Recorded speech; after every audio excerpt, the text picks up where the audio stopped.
John Dalton adalah seorang ilmuwan berkebangsaan Inggris Raya.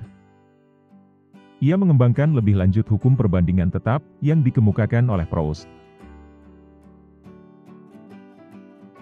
Sebagai ilustrasi, 100 gram karbon habis bereaksi dengan 133 gram oksigen, membentuk suatu senyawa bermassa 233 gram.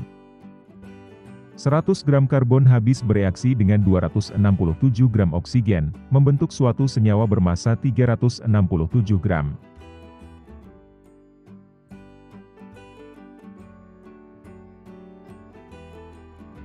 Misalkan senyawa yang terbentuk pada reaksi 1 adalah X.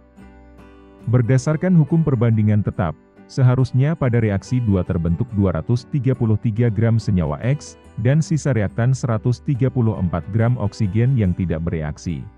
Namun tidak demikian. Pada reaksi 2 ternyata tidak meninggalkan sisa reaktan. Sehingga, hukum perbandingan tetap tidak dapat digunakan untuk menjelaskan fenomena ini.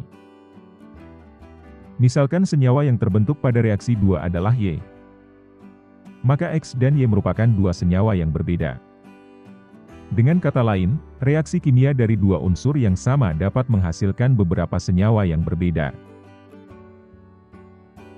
Dalton membandingkan massa unsur sebelum reaksi, yang memiliki massa yang berbeda, ketika massa unsur yang lain sama. Pada kasus ini, massa yang sama adalah karbon.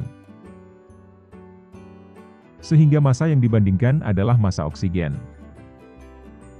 Massa oksigen pada reaksi 1 dibagi dengan massa oksigen pada reaksi 2, sama dengan 133/267, setara dengan 1/2, atau 1/2. Nah, 1 dan 2 ini merupakan bilangan bulat dan sederhana.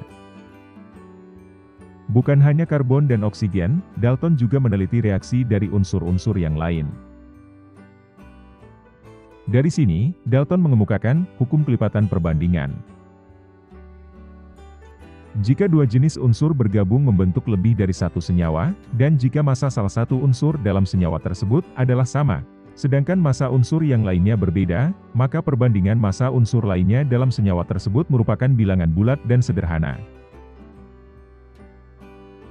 Semoga tutorial ini dapat memberikan gambaran hukum kelipatan perbandingan. Dan, jangan lupa untuk menonton video selanjutnya.